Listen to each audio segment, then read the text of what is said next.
Bagaimana mungkin seorang manusia hidup di dalam perut seekor ikan raksasa, sendirian, tanpa cahaya, tanpa udara segar, namun justru keluar sebagai sosok yang lebih kuat dari sebelumnya? Ini bukan legenda, ini kisah nyata seorang nabi. Sebelum kita mulai perjalanan yang penuh ketegangan ini, jangan lupa subscribe, follow, atau aktifkan notifikasi agar kamu tidak ketinggalan kisah-kisah lain yang penuh hikmah, ketegangan, dan inspirasi dari para nabi. Ninawa bukan kota kecil, ia berdiri megah di tepi sungai besar, bangunannya menjulang dari batu-batu yang dipahat dengan teliti. Pasar-pasarnya penuh warna, jalanannya hiruk-pikuk oleh pedagang, penenun, dan penjajah rempah dari seluruh penjuru negeri. Namun di balik semua kemegahan itu, hatinya membatu. Kaum Ninawa hidup dalam kelimpahan yang membuat mereka merasa tidak membutuhkan siapapun, termasuk Tuhan. Mereka menyembah berhala yang mereka ukir sendiri. Mereka percaya kekuatan kota mereka tak akan pernah runtuh, dan yang paling menyakitkan, mereka merasa paling benar. Di tengah masyarakat seperti itulah Nabi Yunus diutus. Setiap pagi, Yunus berdiri di sudut kota, menyampaikan seruan lembut. "Wahai kaumku, sembahlah Allah yang Maha Esa, tinggalkan keburukan agar kalian diselamatkan." Awalnya mereka hanya mendengar tanpa menanggapi. Beberapa hari kemudian, mereka mulai berjalan menjauhinya. Minggu berganti, mulai terdengar tawa sinis. "Apa manfaat mendengarkanmu, hai Yunus? Kau hanya membuat kami takut." Sebagian bahkan mengangkat tangan mengejek, seolah menantang. "Jika ancamanmu benar, turunkan azab itu pada kami." Yunus tidak pernah lelah. Ia kembali dan kembali lagi. Ia mengetuk setiap pintu, mendatangi setiap kelompok, berbicara pada orang tua, remaja, pedagang, hingga pemimpin kota. Namun, wajah-wajah yang ditemuinya selalu sama, keras, angkuh, tak mau berubah. Di malam hari, ia pulang dengan langkah berat. Kadang ia menatap langit dan berbisik, "Sampai kapan mereka akan terus membangkang?" Bukan kemarahan yang menguras hatinya, melainkan kesedihan. Ia tahu bencana nyata bisa menimpa mereka kapan saja. Tapi setiap kali ia mengingatkan, mereka malah menertawakannya lebih keras. Hingga suatu hari, setelah bertahun-tahun berdakwah tanpa satu pun yang mau mendengar, datanglah titik di mana Yunus merasa seluruh usaha itu sia-sia. Hatinya memanas, bukan karena benci, tapi karena kecewa dan terluka. Dan di saat itu, sebuah keputusan besar mulai tumbuh dalam pikirannya. Keputusan yang tampak sederhana, namun akan mengubah hidupnya dan sejarah manusia selamanya. Waktu seakan berjalan lambat bagi Yunus. Setiap langkahnya di kota Ninawa disambut tatapan sinis, seolah kehadirannya adalah gangguan. Ia mengingat setiap wajah yang pernah ia nasihati, anak kecil yang menertawakannya, pedagang yang mengibaskan tangan seakan mengusir lalat, bangsawan yang berkata, "Kau hanya membuat kami tidak nyaman." Semakin ia mengajak, semakin keras penolakan itu. Sampai suatu hari, penolakan itu berubah bentuk, menjadi ancaman. "Jangan datang lagi ke pasar kami. Cukup, kau tidak punya hak mengatur kami." Apa gunanya seorang nabi tanpa pengikut? Kata-kata itu menusuk lebih dalam daripada yang mereka bayangkan. Di satu malam yang muram, Yunus duduk sendirian. Angin malam mengusap wajahnya, dingin dan sunyi. Di dalam dadanya, bergema pertanyaan yang ia pendam bertahun-tahun. Apakah tidak ada satu pun yang akan beriman? Apa aku harus terus di sini, menunggu tanpa akhir? Itulah malam pertama ia merasakan sesuatu yang asing, keinginan untuk pergi. Bukan karena benci, tetapi karena sedih dan takut melihat apa yang bisa menimpa mereka. Namun Yunus tidak menunggu perintah. Itulah awal dari keputusan tergesanya. Ia bangkit, merapikan jubahnya, dan melangkah keluar dari Ninawa. Tidak ada perpisahan, tidak ada salam terakhir. Hanya langkah sunyi meninggalkan kota yang menutup telinga dari kebenaran. Ia menuju sebuah pelabuhan kecil. Ombak tampak tenang malam itu, angin membawa aroma laut yang menenangkan. Di sana ia menemukan sebuah kapal besar, bersiap berlayar membawa barang dagangan ke seberang lautan. Para pelaut memandang Yunus sekilas, lalu salah satu berkata, "Jika kau menumpang, naiklah sekarang, laut bersahabat malam ini." Tanpa banyak bicara, Yunus naik. Ia memandang Ninawa dari kejauhan. Lampu-lampu kota mulai mengecil, berubah menjadi titik-titik cahaya yang seolah memohon untuk tidak ditinggalkan. Namun keputusan sudah dibuat. Kapal pun bergerak, dan tiba-tiba, badai. Beberapa jam di tengah laut, langit yang tadinya cerah mulai berubah. Awan hitam berlari menutupi bintang. Angin menderu seperti suara makhluk besar yang marah. Kapal berguncang, air laut menampar geladak, barang-barang berterbangan. Para pelaut berteriak, memukul-mukul tali dan layar. Ini bukan badai biasa. Sesuatu sedang mengejar kita. Petir menyambar, membuat lautan seperti terbakar sesaat. Kengerian merayap. Kapal seperti diangkat, lalu dijatuhkan oleh gelombang raksasa. Dalam kekacauan itu, seorang pelaut berteriak keras, "Kita pasti membawa seseorang yang membuat langit murka. Kita harus mencari siapa dia." Mereka melakukan undian. Sekeping kayu diambil, ditulis nama-nama penumpang, lalu dikocok. Dan ketika kayu itu jatuh ke tangan mereka, nama yang tertulis di atasnya adalah Yunus.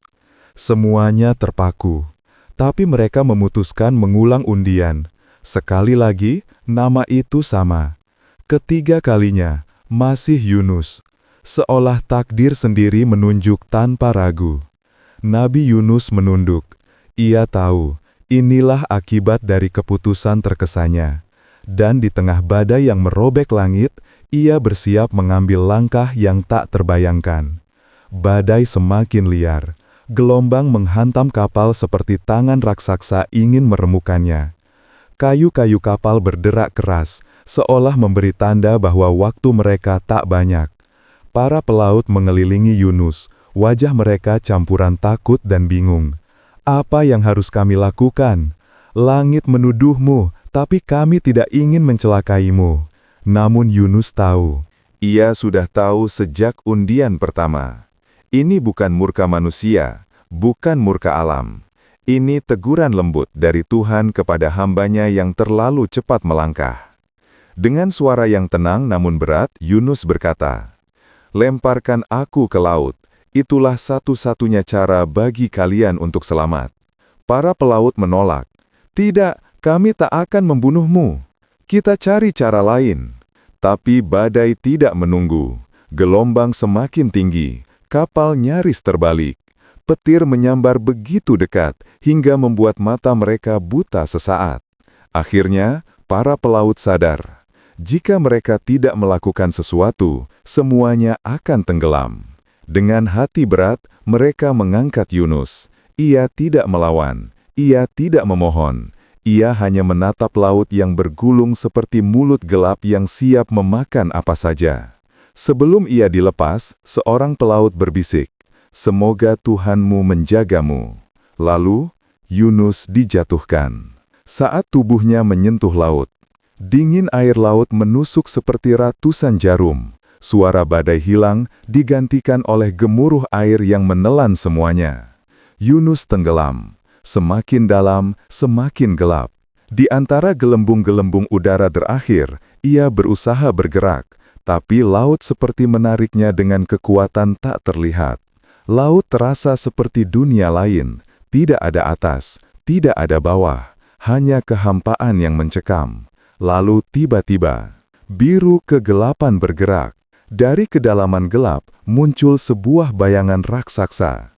Begitu besar hingga Yunus merasa seperti sebutir debu di hadapannya.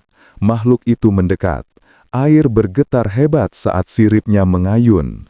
Wujudnya samar, hanya terlihat ketika kilat menyambar permukaan laut. Mulutnya terbuka, lebar, gelap, seolah sebuah goa yang tak berujung. Dalam sekejap, makhluk itu menelan Yunus, tanpa menggigit, tanpa mencabik, seolah ia hanya memenuhi perintah yang jauh lebih tinggi. Di dalam perut ikan, keheningan total, tidak ada cahaya, tidak ada suara manusia, yang terdengar hanya detak lembut, entah jantung ikan atau gema perut. Di sana, Yunus terbaring. Ia bisa merasakan dinding-dinding lembek di sekelilingnya. Aroma asin bercampur aneh, udara hangat namun tipis. Namun keajaiban terjadi. Ia hidup, ia tidak terluka, ia tidak mati. Di tengah kegelapan yang pekat dan kesendirian yang menyentuh tulang, Yunus akhirnya memahami. Ia tidak ditinggalkan, ia sedang diajari. Dan untuk pertama kalinya, hatinya benar-benar pasrah total kepada Allah. Ia bersyukur berada di kegelapan, karena itulah tanda bahwa ia masih diberi kesempatan untuk kembali. Bab inilah awal perjalanan spiritual terdalam seorang nabi yang akan mengguncang langit dengan satu doa. Di dalam perut ikan itu, waktu kehilangan bentuk, tidak ada siang, tidak ada malam, hanya kegelapan pekat yang terasa seperti selimut tebal menutup seluruh dunia. Nabi Yunus terbaring, meraba sekelilingnya dengan hati-hati. Dinding-dinding lembut itu bergerak setiap kali ikan bernafas. Suara gemuruh samar, mungkin suara lautan, menggema di kejauhan. Ia sadar satu hal, Allah tidak membiarkannya mati. Jika Allah berkehendak menghukumnya, ia sudah bisa tenggelam sejak pertama kali jatuh ke laut. Namun, ia hidup. Itu artinya masih ada harapan. Kesunyian yang menyadarkan. Di tempat yang paling gelap di dunia, Yunus merasakan sesuatu yang tidak pernah ia rasakan sebelumnya, ketenangan yang sangat dalam. Tidak ada kaum yang mencemooh, tidak ada suara manusia, tidak ada tugas, tidak ada tekanan, tidak ada ambisi, hanya dirinya dan Tuhannya. Dalam hening itu, ia menyadari sesuatu yang menohok hatinya. Ia telah pergi tanpa izin. Sebagai seorang nabi, itu bukan hanya kesalahan. Itu adalah bentuk ketergesaannya sebagai manusia. Ia bukan marah pada kaumnya. Ia marah pada rasa kecewanya sendiri. Dan ia meninggalkan mereka bukan karena membenci, tapi karena patah hati. Sadar akan hal itu, kedua matanya mulai basah. Cahaya yang tidak terlihat. Tiba-tiba, di tengah kegelapan itu, ia mendengar suara yang tidak berasal dari dunia fisik. Suara itu lembut, seperti bisikan yang menenangkan. Namun bukan suara makhluk. Itu suara hatinya yang kembali hidup. Dia pun bersujud di atas dinding perut ikan yang lembut namun aneh, dan mengangkat doa. La ilaha illa anta, subhanaka, inni kuntu minaz zalimin. Tidak ada Tuhan selain Engkau, Maha Suci Engkau, sungguh aku termasuk orang-orang yang zalim. Itu bukan doa panjang, tidak ada keluhan, tidak ada permintaan dibebaskan, hanya pengakuan, hanya kerendahan hati seorang hamba yang kembali. Namun doa itu, yang singkat, jujur dan pasrah, menggetarkan langit. Langit membuka diri. Riwayat mengatakan, para malaikat mendengar doa itu, dan mereka berkata, "Ya Allah, kami mendengar suara yang sangat familiar, suara hamba yang selalu berzikir, namun kali ini suaranya dari tempat yang sangat aneh." Allah menjawab, "Itu adalah suara hambaku Yunus, dia menyeruku dari tempat yang gelap." Para malaikat memohon, "Ya Allah, bukankah selama hidupnya, ia selalu memujimu di waktu lapang? Maka selamatkanlah dia di waktu sempit ini." Dan Allah yang Maha Rahman berfirman, "Aku kabulkan." Saat ikan menerima perintah. Di saat itu pula, ikan raksasa itu berhenti berenang. Ia seakan mendengarkan sesuatu dari langit, sebuah perintah ilahi. Lalu, perlahan-lahan ia bergerak menuju permukaan, berenang ke arah sebuah pantai yang hening. Ia membuka mulutnya, dan memuntahkan Yunus dengan lembut ke pasir yang hangat. Namun kisahnya belum selesai. justru awal dari kebangkitan. Pasir terasa hangat saat Nabi Yunus tergeletak lemah di pantai. Tubuhnya ringkih, kulitnya nyaris tidak utuh karena asam dalam perut ikan. Angin laut menyentuhnya dengan lembut, seolah alam pun ikut menjaga seorang hamba yang baru saja melalui kegelapan paling pekat. Ia nyaris tidak bisa bergerak, namun matanya terbuka perlahan, menatap langit, langit yang kini terasa seperti rumah setelah kegelapan yang panjang. Allah menumbuhkan pohon labu besar di dekatnya. Daunnya lebar seperti payung, menaungi Yunus dari panas terik matahari.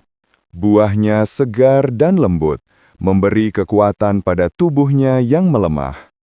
Hari demi hari, tubuh Yunus kembali pulih. Ia duduk di bawah pohon itu, memakan buahnya, meminum air dari sungai kecil di dekatnya. Dan setiap kali ia bernafas, ia merasakan sesuatu yang berubah. Hatinya menjadi lebih rendah hati, lebih lapang, lebih penuh kasih. Ia mulai memahami sesuatu yang tidak ia sadari sebelumnya. Terkadang, kita tidak membutuhkan dunia luar untuk berubah. Yang kita butuhkan adalah ruang untuk mendengarkan diri sendiri dan mendengarkan Tuhan. Namun perjalanan belum selesai. Setelah kekuatannya pulih, Allah memerintahkan Yunus, "Kembalilah kepada kaummu." Yunus bangkit dengan langkah yang masih pelan, tapi dengan hati yang jauh lebih kuat dari sebelumnya. Ia kembali menyusuri jalan panjang menuju Ninawa, kota yang pernah ia tinggalkan dengan kecewa. Namun saat ia tiba di dekat gerbang kota, ia terkejut. Tidak ada cemooh, tidak ada ejekan, tidak ada kesombongan yang dulu memenuhi udara Ninawa. Yang terdengar justru isak tangis, doa yang dipanjatkan. Orang-orang menengadah ke langit dengan wajah penuh penyesalan. Ketika Yunus pergi, tanda-tanda azab mulai terlihat. Langit menghitam, udara terasa berat, dan ketakutan menyelimuti kota. Mereka pun akhirnya menyadari kebenaran yang mereka tolak selama ini. Seluruh kota, dari orang paling miskin hingga pemimpin tertinggi, berkumpul memohon ampunan kepada Allah. Mereka menangis, berdoa, dan benar-benar bertaubat. Saat Yunus muncul di gerbang kota, seseorang berteriak, "Itu dia, Nabi Yunus kembali!" Orang-orang berlari menghampirinya. Ada yang menangis haru, ada yang tersungkur meminta maaf. Mereka memeluk baju Yunus dengan tangan gemetar, seolah takut kehilangan utusan Tuhan itu sekali lagi. Yunus terdiam lama. Matanya berkaca-kaca. Ia datang dengan hati yang siap menghadapi penolakan. Namun yang ia temukan adalah kota yang luluh oleh ketakutan dan cinta kepada Tuhan. Ia pun berkata dengan suara lembut, "Allah telah menerima taubat kalian. Kini hiduplah dengan kebenaran yang telah kalian temukan." Dan untuk pertama kalinya, seluruh kota beriman dengan satu hati. Ninawa menjadi satu-satunya bangsa dalam sejarah yang selamat dari azab setelah beriman serentak. Pelajaran dari sebuah kegelapan. Kisah Yunus bukan hanya tentang mujizat ikan besar, bukan hanya tentang doa yang menggetarkan langit. Kisah ini adalah tentang kesabaran yang hilang lalu ditemukan kembali, kegelapan yang mengubah hati menjadi lebih bercahaya, kesempatan kedua yang selalu Allah berikan, kota yang terselamatkan karena penyesalan tulus, dan yang paling indah, bahwa bahkan saat kita berada di titik paling gelap, Allah tidak pernah jauh. Justru saat itulah Ia paling dekat.